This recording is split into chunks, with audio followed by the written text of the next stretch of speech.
नमस्कार मंडळी. आता मी आलो आहे दोन्ही डोंबिवली इथे अरुण निवास मित्र मंडळ. ह्या लोकांनी यावर्षी किल्ले सुवर्णदुर्ग हा किल्ला पाण्यातला जो किल्ला आहे हा किल्ला बनवलेला आहे.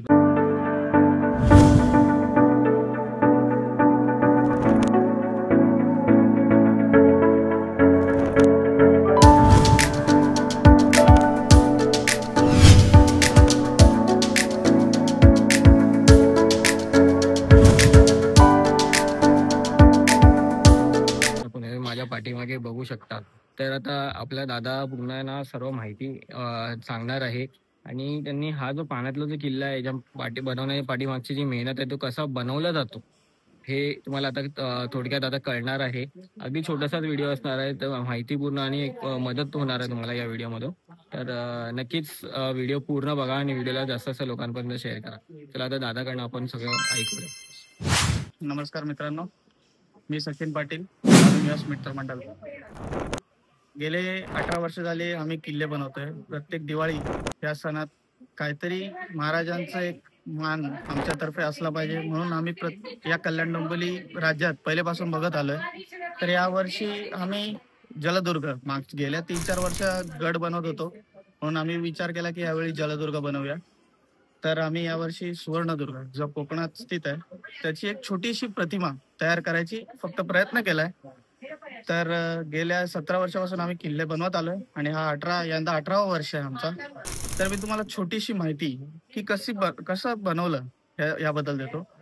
तर या किल्ल्याला 24 बुरुज आहेत. पहिले तर सर्वप्रथम आमच्या 3-4 प्रमुख मंडळी जाऊन किल्ल्यावर भेट देतात, किल्ल्याची माहिती काढून घेतात आणि त्याचा डोळ्यासमोर परस्पर असल्यामुळे कसं बनवायचं आणि किती बुरुज आहेत, तटबंदी कशी आहेत, साधारण उंची किती आहे त्या स्केल प्रमाणे बनवण्यासाठी आम्ही भेट देऊन आलो. मग नंतर सुवर्णदुर्ग बांधायचा प्रयत्न केला. तर तुम्ही जसं बघू शकता त्या किल्ल्यात तटबंदी पूर्ण मातीचं बनवलंय, बुरुज सर्व मातीचे, आतले वास्तू पेपरने आणि कार्डबोर्डने, जेणेकरून इको फ्रेंडली किल्ला झाला पाहिजे याचा आमचा सर्वप्रथम हेतू असतो. तर गेले 18 वर्ष झाले आम्ही पीओपी सिमेंटने तर काम नाही केलंय. तर यावर्षी माती पूर्ण आणि पेपर आणि कार्डबोर्डच्या सहाय्याने हा किल्ला बनवला.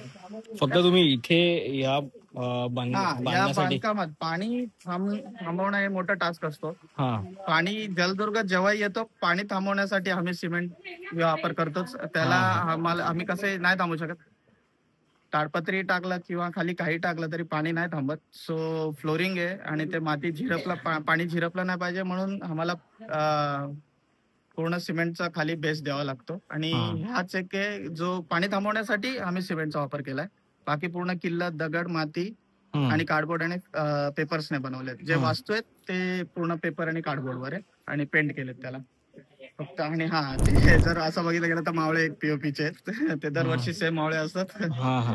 सो ते कार्डबोर्डने लावू शकतो, पण आम्ही थोडा रिअल लुक येण्यासाठी आम्ही ते ठेवले. तुम्ही जे तुम्ही बघता तिथे जे घर पण आहेत वगैरे ते कार्डबोर्ड वगैरे सगळं त्यांनीच बनवलं. सदर राजवाडे मंदिर. आणि ही जी माती जी आहे म्हणजे तुम्ही माती जी किल्ला बनवण्यासाठी आणता ती कशी असते, लाल असते की काळी असते? आपले जे किल्ल्यावर माती असते ती लाल आहे पूर्ण. बाहेरची जी माती आहे ती चिकण माती आहे, ज्याने मूर्ती वगैरे तयार करतात. मीन्स त्याला तडे जातात, पण त्या तड्यांना आपण शेण वगैरे टाकून तड्यांना जसं चूळ बनवायचे मागे लोक चूळ बनवायला चुळा तडा नाही द्यायचे कारण ते शेण मिक्स करायचे. सो आम्ही पण त्या मातीत शेण मिक्स करून त्याला क्रॅक नाही गेलं पाहिजे हिटमुळे, मग तो मिक्स करून तटबंदी व बुरुजचा आकार देतो. त्याला आकार ओला असल्यामुळे आकार देऊ पण शकतो जसं पाहिजे तसं. सो यावर्षी दरवर्षी तसंच करतो. आमचे बुरुज दरवर्षी तुम्ही व्हिडिओ मध्ये पाहाल, आमचे युट्यूब चॅनल पण आहे त्याच्यात बघू शकता तुम्ही. व्हिडिओ तसंच असतं, कसं मेकिंग आहे ते पण टाकलेलं जातो आमचं. सो आम्ही आता गेल्या 2-1 वर्ष झाले मेकिंगचा नाही टाकत, कारण प्रत्येक सर्वजण तसंच बनवून माती तटबंदी व बुरुजला शेप देत आहेत. सो आता परस्पर कल्याण डोंबिवलीमध्ये सेम माती आणि सेम जसं आमच्याकडनं गेले त्यांना स्वतःच माहिती झालंय, म्हणून आम्ही वेगळं म्हणून जरा फक्त कंपॅरिझन टाकतो की रिअल सुवर्णदुर्ग कसा आहे व आमचा किल्ला. सो तर ही छोटीशी माहिती होती. आता जी झाडं पण लावली आहेत ती पण रिअल झाडं आहेत, आणून लावली गेली आहेत आणि ती झाडं पण अशी लावली आहेत जी ओरिजिनल त्या किल्ल्यावर काही झाडं आहेत किंवा तिकडे काही झाडाचा घरा बाजूला झाडं दिसली तिकडेच आम्ही लावतो. असंच शो साठी जिकडे पाहिजे तिकडे असं लावली नाही. So, किल्ल्याची थोडीशी माहिती मी देतो ऐतिहासिक. हा किल्ला सुवर्णदुर्ग जसं नाव सांगतो तसंच सुवर्णदुर्गच आहे. हा 1600 सालामध्ये निजामशाहीकडे होता, नंतर आदिलशहाकडे गेला. 1660 मध्ये शिवाजी महाराजांनी हा किल्ला जिंकून घेतला. हा किल्ला कोकण पट्ट्यात हर्णे गावाजवळ एक छोटीशी बेट आहे, त्या बेटावर हा किल्ला आहे.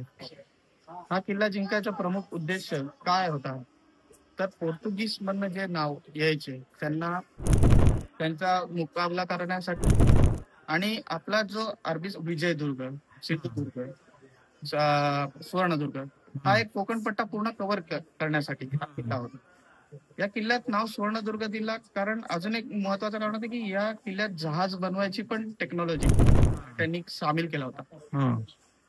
कान्होजी आंग्रे जे सर्वात मोठे सर्केल होते त्यांना इकडेच पदवी भेटली सर्केल म्हणून. त्यांचा जन्म सुद्धा सुवर्णदुर्गात झालाय.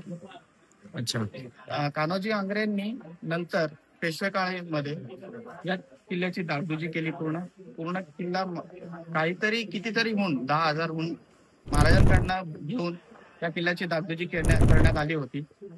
नंतर या किल्ला 1660 पासून 1700 पर्यंत आपल्याकडे होता. 1730 पर्यंत ऑलमोस्ट 60-70 वर्ष आपल्या ताब्यात होता. नंतर अंग्रेजीकडे 1800 मध्ये काहीतरी अंग्रेजांनी घेतला. पण हा किल्ला आपल्याकडे ऑलमोस्ट बराच. या किल्ल्यावर महत्वाचं आहे की ते जहाज बनवायची कामं होती. इकडे सर्केल पदवी जी भेटली कान्होजी आंग्रेंना ते पण इकडेच भेटली. हा किल्ला एवढा भक्कम होता की आपला पूर्ण कोकण पट्टा अरबी समुद्राचा तो या किल्ल्यामुळे पूर्ण कव्हर होऊन जायचा. कारण विजयदुर्ग, सिंधुदुर्ग आणि हा तिसरा सुवर्णदुर्ग पण होता. या किल्ल्यात 24 बुरुज आहेत जे या किल्ल्याला भक्कम करतात. अजून तटबंदी आणि बुरुज किल्ल्याची तसेच आहेत. किल्ला हा हर्णे गावापासून छोटा एक आता तर बोट फेरी चालू असते त्याने जाऊ शकतो आपण. गेल्यावर एक प्रमुख महाद्वार आहे. त्याच्या बाजूलाच एक हनुमानाचा शिलालेख आहे जो अजून पण आहे. व्यवस्थित बघू शकता तुम्ही.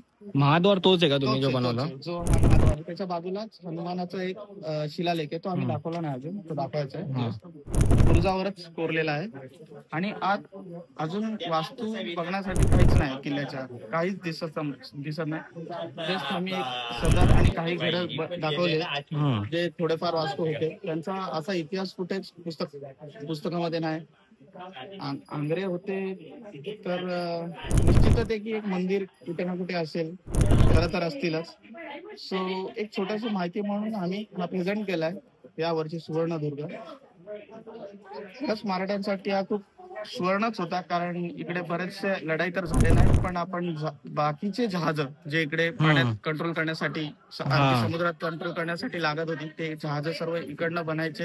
इकडे तो टेक्नॉलॉजी होती आणि कान्होजी आंग्रे तर सर्केल होतेच, पूर्ण त्यांनीच ताबा घेतला होता. तर त्यांच्या काळात हा बराच मोठा उपलब्धी होते की आपल्याकडे सुवर्णदुर्ग आहे.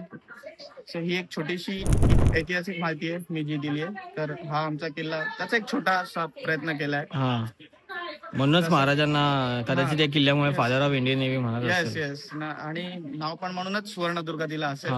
खरा इतिहास तर सुवर्ण का दिला ते माहित नाही बट मेन तेच होतं की आपल्याकडे एक ती जहाज बनवायचा जो टेक्नॉलॉजी ते इकडे होतं आणि महत्वाचं की तो अरबी समुद्रातला पट्टा कव्हर होऊन जायचा.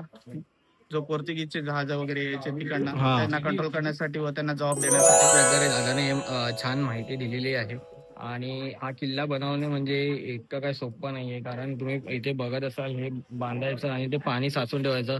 वरतून आहे ना पाऊस पण भरपूर येतं. गेले कालपासून आहे ना पावसाने वाट लावून टाकलेले म्हणजे सतत मधून अधून येतोय. ते झाका वगैरे तुम्ही ते ताडपत्री बघत असाल ना तर यांची जी मेहनत आहे ना ती किल्ला वाचवण्यासाठी. मी आलो तेव्हा पण बराच पाऊस चालू होता.